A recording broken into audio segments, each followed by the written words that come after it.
on average, it takes about 23 minutes to get back to a focused state after a distraction or interruption. Having those extra sensory cues is more motivating, and I feel empowered by that. I'm using this time for me and blocking out anything else during that session. It is a bit of a blustery day outside, so sorry if the wind starts attacking the window. Out of nowhere, it might happen. Oh! Hopefully it won't happen too much, but hello, welcome to the Kikkimon channel, our first video on advice for studying, and I'm really excited to share 7 of the tools that have really helped me over the years in terms of focusing, minimizing distractions. I'm especially excited to share the last tip that in the past few years has really helped me beat procrastination sometimes, especially studying from home, working from home, but it's a really good one. You don't want to miss it. Before we get into the video, please subscribe to the channel so I can keep bringing videos like this and more to you guys. Studying and staying focused did not always come naturally to me.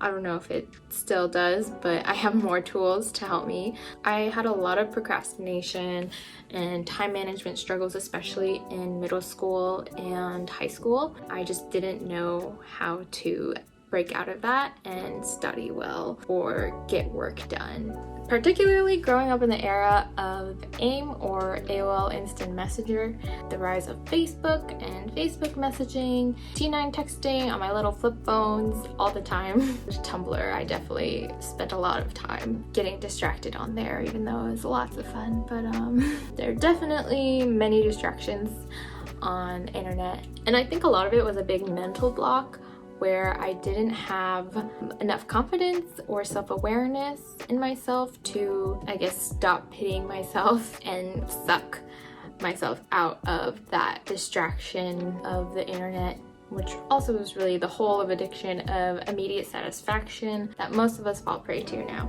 Eventually I turned things around, thankfully. I learned what worked for me throughout the years, I guess mostly when I started college courses, and had a change of how I had to approach things. And through a lot of trial and error, fast forward, I have these gems that I want to share with you for things that have got me through my studies and work sessions to help me get to reaching my goals. Also, some information on focus.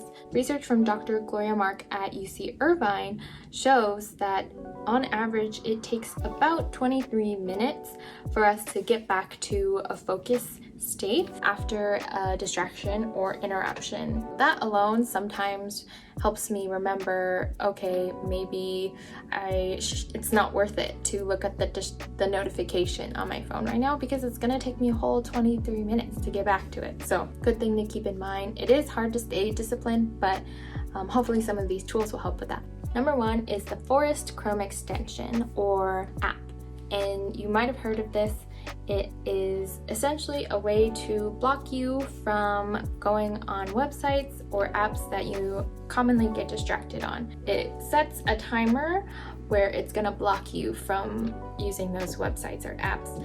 You can customize how long you want your session, and you can also customize what you want to block. And so what happens when you start, say, a 20-minute session, you hit go, and it's gonna grow a tree in that time. A little cute cartoon tree that is just growing during that time. And if you try and go on a website that you had blocked, it'll shade it out, show you the growing tree and how much time is left on the timer for that session. If you can't resist the urge and you want to go on that site, either way, you press give up, and it's like, hold on, you're gonna kill your tree if you give up right now. And so it's a little bit of positive reinforcement by having a bit of a moral or like empathetic factor to it, where you don't want to kill this cute tree, this living thing that's growing, and it's just an extra motivation to stay off of distractions.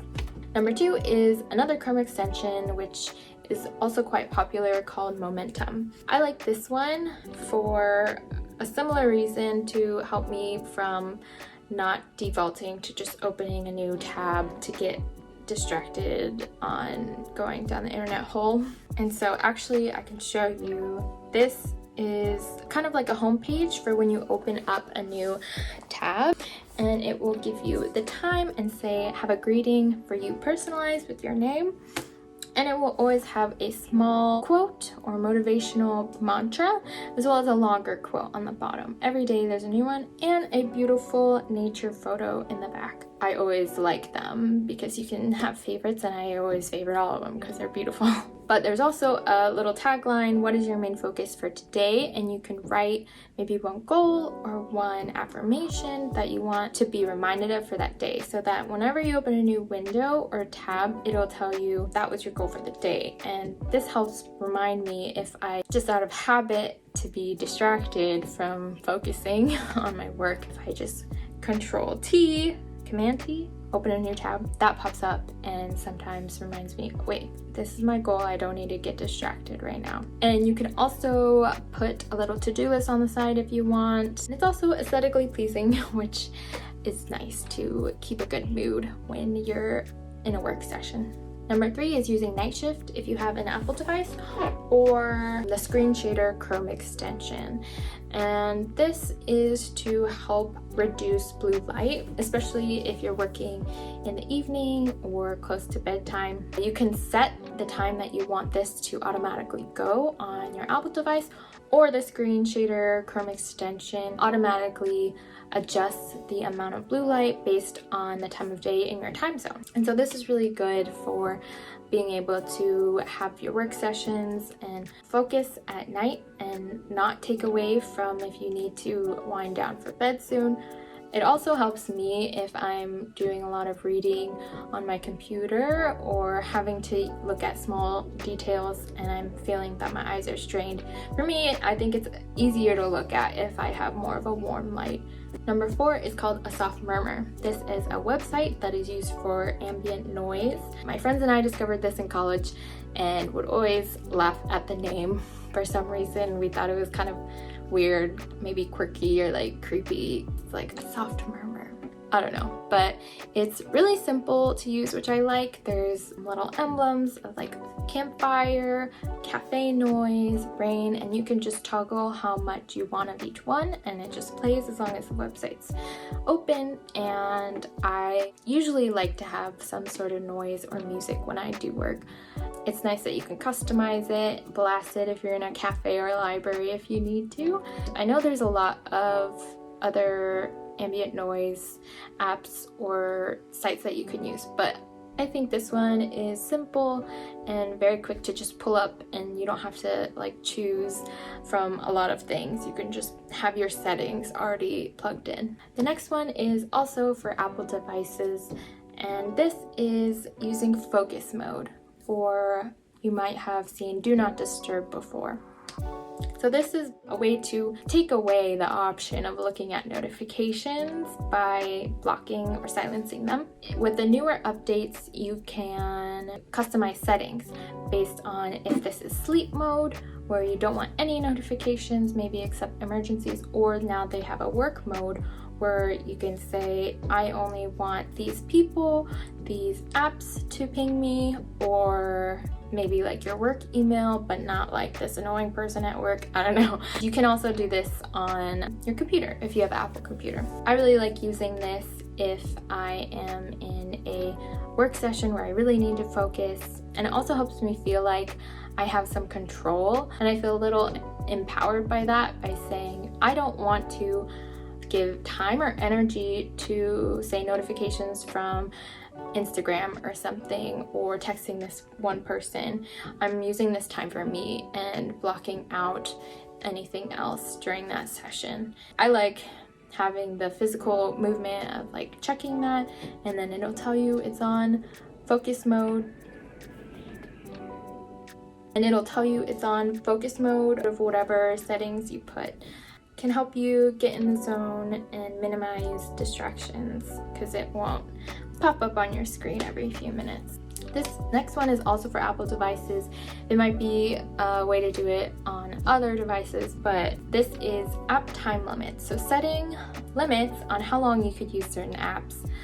I found myself on Instagram scrolling aimlessly right before bed way too much, and I knew it was a time suck.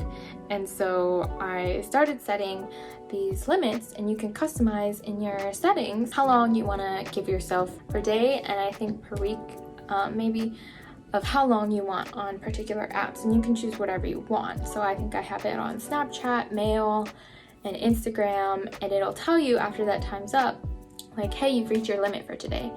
And then if you want to continue on the app, you have to like go through buttons and press like ignore for a minute or whatever. And honestly, I do ignore it a lot. But it helps you realize how long you're actually spending on the app, and you could become more aware. Sometimes if I notice that it's not helpful or productive for me to be going on there as much as I am, like I'll delete Instagram for a bit. Like I have it deleted right now because I know I'm not using it wisely or in a way that is helpful for me. So definitely recommend app time limits. The last tip, which is number 7, is using timers for your work session, and especially Pomodoro timers, which if you don't know is doing 25 minutes on and 5-minute breaks in between, which I use in study videos and is quite popular. But more importantly, which I found super helpful, is using an actual timer, like using my phone usually because it sounds off and vibrates when it's done.